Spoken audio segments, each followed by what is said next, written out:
Sir, ಈಗ ನೀವು ಪ್ರಮುಖವಾಗಿ ವಿಧಾನ ಪರಿಷತ್ನಲ್ಲೂ ಸಹ ಸಾಕಷ್ಟು ಧ್ವನಿ ಎತ್ತಿದ್ರಿ, ಯಾದವ ಗೊಲ್ಲ ಸಮುದಾಯದ ಅಭಿವೃದ್ಧಿ ನಿಗಮ ಮಾಡಬೇಕಂತ. ಸೊ ಇದು ಎಷ್ಟು ಸೂಕ್ತ? ಇದಕ್ಕಾಗಿ ಈ ಮುಂಚೆ ಯಾವ ಸರ್ಕಾರಗಳು ಮಾಡಿಲ್ವಾ, ಅಥವಾ ಇದೇ ಸರ್ಕಾರ ಮಾಡಬೇಕಾ? ಎಷ್ಟು ಸಮುದಾಯಕ್ಕೆ ಇದರಿಂದ ಅನುಕೂಲ ಆಗುತ್ತೆ? 1966ರಲ್ಲಿ ಗೊಲ್ಲ ಸಮುದಾಯವನ್ನು ಅರೆ ಅಲೆಮಾರಿ ಪಟ್ಟಿಯಲ್ಲಿ ಹಾಗೆಯೇ ಡಿಕ್ಲೇರ್ ಮಾಡಿರ್ತಕ್ಕಂಥದ್ದು. ಈಗ ಇವ್ರು ಮಾಡಿದವರಲ್ಲ. ಆ ಒಂದು ರಾಜ್ಯ ಸರ್ಕಾರವು ಮತ್ತು ಕೇಂದ್ರ ಸರ್ಕಾರವು ಎಲ್ಲರೂ ಕೂಡ ಕೂಡಿ ಏನು ಹೇಳಿದ್ರು, ಗೊಲ್ಲ ಯಾದವ ಸಮುದಾಯ ಮತ್ತು ಗೊಲ್ಲರ ಅಡಿಯಲ್ಲಿ ಬರ್ತಕ್ಕಂಥ ಉಪಜಾತಿಗಳೆಲ್ಲವೂ ಕೂಡ ಅಲೆಮಾರಿಗಳಾಗಿರ್ತಾರೆ. ಅವರು ಊರೂರು ಸುತ್ತಾಡ್ತಾರೆ. ಆಮೇಲೆ ಅವರು ಕುರಿ ಸಾಕಾಣಿಕೆ, ಹೈನುಗಾರಿಕೆ ಮತ್ತು ಅಗ್ರಿಕಲ್ಚರ್ ಮಾಡಿಕೊಂಡು ಬಹಳ ಸಣ್ಣ ಸಣ್ಣ ರೈತರಾಗಿರ್ತಕ್ಕಂಥವ್ರು, ಬಡವರಾಗಿರ್ತಕ್ಕಂಥವ್ರು, ಅಲೆಮಾರಿ ಜನಾಂಗಕ್ಕೆ ಸೇರಿರೋರು. ಅವರು ಅಲೆಮಾರಿ ಪಟ್ಟಿಯಲ್ಲಿರೋದು ನಿಜ. ಕರ್ನಾಟಕ ರಾಜ್ಯ ಸರ್ಕಾರ ಈ ಗೊಲ್ಲ ಸಮುದಾಯವನ್ನು ಈಗ ಅಲೆಮಾರಿ ಪಟ್ಟಿಯಲ್ಲಿರೋದು ನಿಜ. ಅಲೆಮಾರಿಗಳಿಗೆ ಒಂದು ನಿಗಮ ಇರೋದು ನಿಜ. ಆದರೆ ವಿಚಾರ ಬಂದಿರತಕ್ಕಂಥದ್ದು, ನಮಗೆ ಅಲೆಮಾರಿ ಮತ್ತು ಅರೆ ಅಲೆಮಾರಿಯ ಸ್ಟೇಟಸ್ ಕಂಟಿನ್ಯೂ ಆಗಬೇಕು ಮತ್ತು ಅಲೆಮಾರಿ ಮತ್ತು ಅರೆ ಅಲೆಮಾರಿಯಲ್ಲಿರ್ತಕ್ಕಂಥ 46 ಜಾತಿಗಳಿಗೆ ನೀವು ಸೌಲಭ್ಯಗಳನ್ನು ಕೊಡ್ತಾ ಇದ್ದೀರಾ ನಿಗಮದಿಂದ. ಆ ಒಂದು 46 ಜಾತಿಗಳು ಎಲ್ಲಿವೆ ಅಂದರೆ ಕ್ಯಾಟಗರಿ 1ನಲ್ಲಿದೆ. ಆ ಕ್ಯಾಟಗರಿ ಪ್ರವರ್ಗ 1ರಲ್ಲಿರ್ತಕ್ಕಂಥ ವಿಚಾರದಲ್ಲಿ 95 ಜಾತಿಗಳಿದೆ. ಈ ಒಟ್ಟಾರೆಯಾಗಿ ಹೇಳಬೇಕು ಅಂದರೆ ಈ 95 ಜಾತಿಗಳು ಇನ್ಕ್ಲೂಸಿವ್ ಆಫ್ ದಿಸ್ 46 ಕಮ್ಯುನಿಟೀಸ್ ಹೇಳಬೇಕು ಅಂದರೆ ಸುಮಾರು 1 ಕೋಟಿ ಜನಸಂಖ್ಯೆಗೆ ಬರ್ತಾರೆ. ಇಷ್ಟು ದೊಡ್ಡ ಸಮುದಾಯಕ್ಕೆ ಕರ್ನಾಟಕ ರಾಜ್ಯದ ಮೀಸಲಾತಿಯಲ್ಲಿ ಕೇವಲ 4% ಕೊಟ್ಟಿದ್ದೀರಾ. ಇದರಿಂದಾಗಿ ನಮ್ಗೆ ಘೋರ ಅನ್ಯಾಯ ಆಗಿರ್ತಕ್ಕಂಥದ್ದು. ಶೈಕ್ಷಣಿಕವಾಗಿ ಮತ್ತು ಔದ್ಯೋಗಿಕವಾಗಿ ಘೋರ ಅನ್ಯಾಯ ಆಗಿದೆ. ಇದನ್ನು ಸರಿಪಡಿಸಬೇಕು ಅಂದಾಗ ಒಂದು ಅಭಿವೃದ್ಧಿ ನಿಗಮ ಬೇಕಾಗ್ತದೆ. ಮತ್ತು ನಮ್ಮ ಮೀಸಲಾತಿಯನ್ನು ಕೂಡ 4%ಇಂದ 8%ಗೆ ಇನ್ಕ್ರೀಸ್ ಮಾಡಲಿಕ್ಕೆ ನಮ್ಮ ಹೋರಾಟ ಮಾಡ್ತಾನೆ. ಅದಕ್ಕೆ ನಾಗರಾಜ್ ಅದು ಸರ್ವ ತ್ಯಾಗಕ್ಕೂ ರೆಡಿ ಇದ್ದೇನೆ. ಈಗ ವಿಚಾರ ಬಂದಿರತಕ್ಕಂಥದ್ದು 95 ಜಾತಿಗಳಲ್ಲಿ ಇರ್ತಕ್ಕಂಥ 46 ಜಾತಿಗಳ ಅಲೆಮಾರಿ ಪಟ್ಟಿಯಲ್ಲಿರ್ತ ಗೊಲ್ಲ ಸಮುದಾಯಕ್ಕೆ ನೀವು ಅಲೆಮಾರಿ ಸ್ಟೇಟಸ್ನ ಕೊಟ್ಟಿದ್ದೀರಿ. ಆ ವ್ಯವಸ್ಥೆ ಮುಂದುವರಿಬೇಕು. ಆದರೆ ದೊಡ್ಡ ದುರಂತ ಆಗಿರೋದು ಏನಂದರೆ, ಅದರಲ್ಲಿ ಬಹಳ ಪ್ರಮುಖವಾಗಿರ್ತಕ್ಕಂಥಂದರೆ ಗೊಲ್ಲ ಸರ್ಟಿಫಿಕೇಟ್ ಇವರು ಮಾತ್ರ ಅಲೆಮಾರಿ ಸಿಗ್ತಾ ಇದೆ. ಬೆಳಗಾವಿಗೆ ಹೋದರೆ ಹಣಬರ್ ಅಂತಿರ್ತಾರೆ. ಆ ಹಣಬರ್ನ ಅಲೆಮಾರಿ ಪಟ್ಟಿಯಲ್ಲಿ ಇಟ್ಕೊಂಡಿಲ್ಲ. ಈ ಥರ ಮೋಸ ಮಾಡೋದಾದರೆ ನೀವು ಗೊಲ್ಲರಿಗಂತ ಕೊಟ್ಬಿಟ್ಟು ಹಣಬರ್ಗೆ ಮೋಸ ಮಾಡೋದು, ಮನೆಯಾಳಿಗಳಿಗೆ ಮೋಸ ಮಾಡೋದು, ಕೃಷ್ಣಗೌಳಿಗಳಿಗೆ ಮೋಸ ಮಾಡ್ತಕ್ಕಂಥದ್ದು, ಗೋಪಾಲನವ್ರಿಗೆ ಮೋಸ ಮಾಡೋದು, ಸುಮಾರು ಜನಕ್ಕೆ ನೀವು ಮೋಸ ಮಾಡೋದಾದರೆ ಯಾರು ಒಪ್ತಾರೆ ಇದನ್ನು? ನೀವು ಅಲೆಮಾರಿ ಸ್ಟೇಟಸಲ್ಲಿ ಇರ್ತಕ್ಕಂಥ ಗೊಲ್ಲ ಸಮುದಾಯದ, ಯಾದವ ಸಮುದಾಯದ ಕೆಳಗೆ ಬರ್ತಕ್ಕಂಥ ಉಪಜಾತಿಗಳಾಗಿರ್ತಕ್ಕಂಥ 26 ಜಾತಿಗಳನ್ನು ಸೇರಿಸಬೇಕು ಕೂಡಲೇ. ಒಂದು.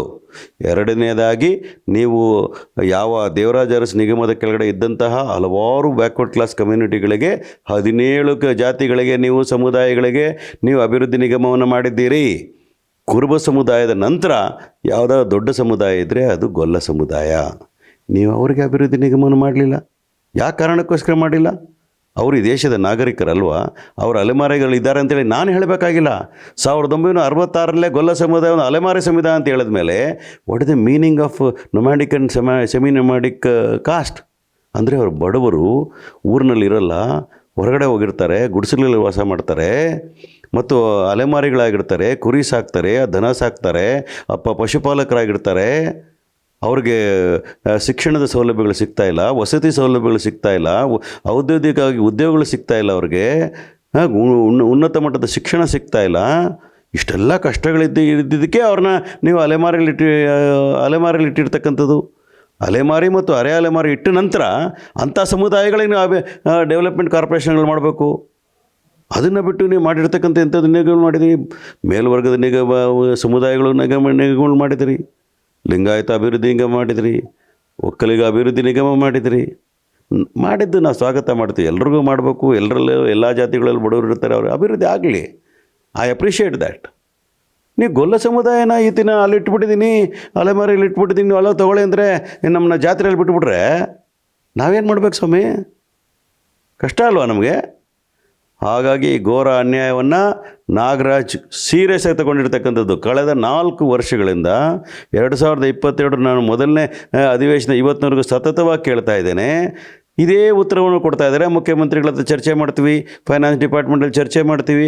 ಹೀಗೆ ಹೇಳ್ಕೊಂಡು ಮುಂದಕ್ಕೆ ಬಂದರೆ ಇದಕ್ಕೆ ಒಂದು ತಾತ್ವಿಕ ಅಂತ್ಯವನ್ನು ಕಾಣಲೇಬೇಕು.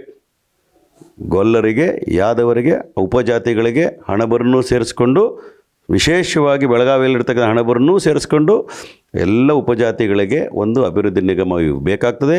ಅದಕ್ಕೆ 100-200 ಕೋಟಿ ರೂಪಾಯಿಗಳ ಅನುದಾನ ಇಡಬೇಕಾಗ್ತದೆ. ಅದಕ್ಕೆ ಉತ್ತಮವಾದ ಒಂದು ಸಮಿತಿನ ರಚನೆ ಮಾಡ್ತಕ್ಕಂಥ ಕೆಲಸವನ್ನು ಮಾಡಲೇಬೇಕಾಗ್ತದೆ ರಾಜ್ಯ ಸರ್ಕಾರ. ಇದು ನಮ್ಮ ಸಾಮಾಜಿಕ ನ್ಯಾಯದ ಹೋರಾಟದ ಮುಂಚೂಣಿಯಲ್ಲಿ ನಾವು ಕೆಲಸ ಮಾಡ್ತೀವಿ. ವಿಚಾರಕ್ಕೋಸ್ಕರ ಅಲೆಮಾರಿಗಳಿಗೆ ನ್ಯಾಯ ಕೊಡದೇ ಇದ್ದರೆ ಯಾವ ಸಾಮಾಜಿಕ ನ್ಯಾಯನೂ ಉಳಿಲಿಕ್ಕೆ ಸಾಧ್ಯನೇ ಇಲ್ಲ. ನಮ್ಮ ಮಾತನ್ನು ಹೇಳಕ್ಕೆ ಬಯಸ್ತಾ ಇದ್ದೇನೆ. ಆಮೇಲೆ ಗಡಿ ಭಾಗದಲ್ಲಿ ಇರ್ತಕ್ಕಂಥ ಹಣಬರಿಗೆ ಅನ್ಯಾಯ ಆದಾಗ ನಾಗರಾಜ್ ಯಾದವ್ ಸುಮ್ಮನೆ ಕೂತ್ಕೊಳ್ಳಿಕ್ಕೆ ಆಗೋದಿಲ್ಲ ಅನ್ನೋ ಮಾತು ಹೇಳ್ತೀನಿ. That is my duty and I shall definitely do it. ಇದರಲ್ಲಿ ಹೇಳ್ತಾ ಇದ್ದೀನಿ ಕೇಳಿ. ಈಗಾಗಲೇ ಕಾಡುಗೊಲ್ಲ ಸಮುದಾಯ ಅಂತಿದೆ, ಅದನ್ನು ಇದರಲ್ಲಿ ಮಿಕ್ಸ್ ಮಾಡಬಾರ್ದು. ಕಾಡುಗೊಲ್ಲ ತನ್ನದೇ ಅಂತ ವೈಶಿಷ್ಟ್ಯ ಇಟ್ಕೊಂಡಿರ್ತಕ್ಕಂಥ, ತನ್ನದೇ ಅಂತ ಪರಂಪರೆ ಇಟ್ಕೊಂಡು, ತನ್ನದೇ ಅಂತ ಅಲೆಮಾರಿ ನೇಚರ್ ಇಟ್ಕೊಂಡಿರ್ತಕ್ಕಂಥ, ಊರಿಂದ ಹೊರಗಡೆ ವಾಸ ಮಾಡ್ತಕ್ಕಂಥ ಅತೀ ಬಡವರಾಗಿರ್ತಕ್ಕಂಥ ಕಾಡುಗೊಲ್ಲರು ಮತ್ತು ಹಟ್ಟಿಗೊಲ್ಲರಿಗೆ ಈಗಾಗಲೇ ನಿಗಮ ಇದೆ. ಅದಕ್ಕೆ ಇನ್ನೂ ಹೆಚ್ಚಿನ ಅನುದಾನವನ್ನು ಕೊಡಬೇಕು. ಮತ್ತು ಅದು ಎಷ್ಟಿಗೆ ರೆಕಮೆಂಡ್ ಆಗಿರ್ತಕ್ಕಂಥ ಫೈಲು ಕೇಂದ್ರದಲ್ಲಿ ಕೂಡಲೇ ಅದನ್ನು ಕ್ಲಿಯರ್ ಮಾಡಬೇಕು ಅಂತ ಆಗ್ರಹವನ್ನು ಕೇಂದ್ರದ ಅಮಿತ್ ಶಾ ಅವರು ಗೃಹ ಸಚಿವರಲ್ಲಿ ಮನವಿ ಮಾಡ್ತಾ ಇದ್ದೇನೆ. ಇದಕ್ಕೆ ಪಕ್ಷಾತೀತವಾಗಿ ಬೆಂಬಲವನ್ನು ಕೊಟ್ಟಿದ್ದಾರಲ್ಲ, ಸಿದ್ದರಾಮಯ್ಯ ಸಾಹೇಬರು ರೆಕಮೆಂಡ್ ಮಾಡಿ ಕಳಿಸಿದ್ದಾರೆ. ಯಾವುದೇ ಕಾರಣಕ್ಕೂ ಕನ್ಫ್ಯೂಷನ್ ಕ್ರಿಯೇಟ್ ಮಾಡಬಾರ್ದು. ಕಾಡುಗೊಲ್ಲರಿಗೆ ಮತ್ತು ಹಟ್ಟಿಗೊಲ್ಲರಿಗೆ ಈಗಾಗಲೇ ರೆಕಮೆಂಡ್ ಆಗಿರ್ತಕ್ಕಂತಹ ST ಸ್ಟೇಟಸ್ನ ಕೂಡಲೇ ಕೇಂದ್ರ ಸರ್ಕಾರ ಕೊಡಬೇಕು ಅಂತ ಆಗ್ರಹ ಮಾಡ್ತಾ ಇದ್ದೇನೆ. ರಾಜ್ಯ ಸರ್ಕಾರಕ್ಕೆ ಬಂದಾಗ ಗೊಲ್ಲ ನಿಗಮವನ್ನು ಸಪ್ರೇಟ್ ಮಾಡಬೇಕು. ಯಾವುದೇ ಕಾರಣಕ್ಕೂ ಗೊಲ್ಲರು ಮತ್ತು ಕಾಡುಗೊಲ್ಲರು ಒಂದು ಮಾಡಬಾರ್ದು. ಅದರಲ್ಲಿ ಕಾರಣ ಏನಂತಂದರೆ ಕಾಡುಗೊಲ್ಲರಿಗೆ ಈಗಾಗಲೇ ಅದಕ್ಕೊಂದು ಸಪ್ರೇಟ್ ಕುಲಶಾಸ್ತ್ರ ಅಧ್ಯಯನ ನಡೆದಿದೆ. ಹಾಗಾಗಿ ಅವ್ರನ್ನ ರೆಕಮೆಂಡೇಷನ್ ಎಷ್ಟಿಗೆ ಮಾಡಿದ್ದಾರೆ ಅದನ್ನು ಈ ಕಡೆಗೆ ತಂದರೆ ತಪ್ಪಾಗ್ತದೆ ಅನ್ನೋ ಕಾರಣಕ್ಕೋಸ್ಕರ ಅದನ್ನು ಅಲ್ಲೇ ಉಳಿಸಬೇಕಾಗ್ತದೆ. ಆ ನಿಗಮಕ್ಕೆ ಇನ್ನೂ ಹೆಚ್ಚು ಆರ್ಥಿಕ ಸೌಲಭ್ಯ ಕೊಡಬೇಕಾಗ್ತದೆ. ಅದನ್ನು ಮುಂದುವರಿಸ್ತಕ್ಕಂಥ ಕೆಲಸವನ್ನು ಮಾಡಬೇಕಾಗ್ತದೆ. ವಿಶೇಷವಾಗಿ ಗೊಲ್ಲ ಸಮುದಾಯಕ್ಕೆ ಇವತ್ತರೆಗೂ ಕೂಡ 80 ವರ್ಷಗಳಾಗ್ತಾಯಿದೆ ಸ್ವಾತಂತ್ರ್ಯ ಬಂದು, ಇವತ್ತಿನವರೆಗೂ ಕೂಡ ಕುಲಶಾಸ್ತ್ರ ಅಧ್ಯಯನ ಮಾಡಿಲ್ಲ. ಯಾವುದೇ ರಾಜ್ಯ ಸರ್ಕಾರ ಮಾಡಲಿಲ್ಲ. ಅಲೆಮಾರಿಗಳ ವಿಚಾರದಲ್ಲಿ ಕುಲಶಾಸ್ತ್ರ ಅಧ್ಯಯನ ಮಾಡದೇ ಇದ್ದರೆ ಹೇಗೆ ನೀವು ಮುಂದೆ ತರಲಿಕ್ಕೆ ಸಾಧ್ಯ, ಮುಖ್ಯವಾಹಿನಿಗೆ ತರಲಿಕ್ಕೆ ಸಾಧ್ಯ ಆಗ್ತದೆ.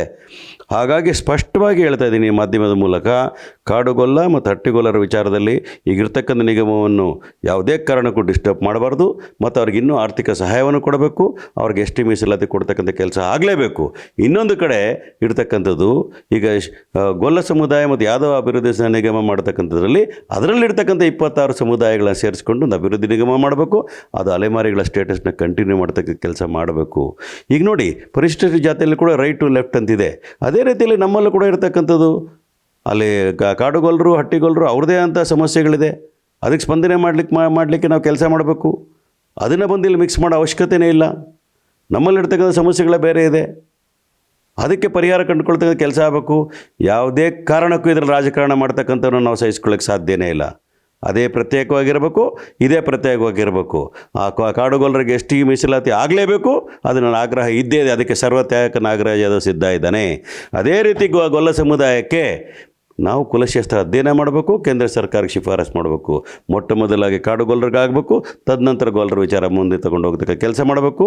ಅಲೆಮಾರಿಗಳ ಸ್ಟೇಟಸ್ನ ಕಂಟಿನ್ಯೂ ಮಾಡಬೇಕು ಅನ್ನೋ ವಿಚಾರನ ಹೇಳ್ತಾ ನಾನು ಆಗ್ರಹವನ್ನು ಮಾಡ್ತೇನೆ ರಾಜ್ಯ ಸರ್ಕಾರಕ್ಕೆ ಅನ್ನೋ ಮಾತನ್ನು ಹೇಳ್ತೇನೆ. ಹೆಚ್ಚಿನ ವಿಡಿಯೋಗಳಿಗೆ ಪ್ರತಿಧ್ವನಿ ಯೂಟ್ಯೂಬ್ ಚಾನೆಲ್ ಸಬ್ಸ್ಕ್ರೈಬ್ ಮಾಡಿ, ಬೆಲ್ ಐಕಾನ್ ಕ್ಲಿಕ್ ಮಾಡಿ.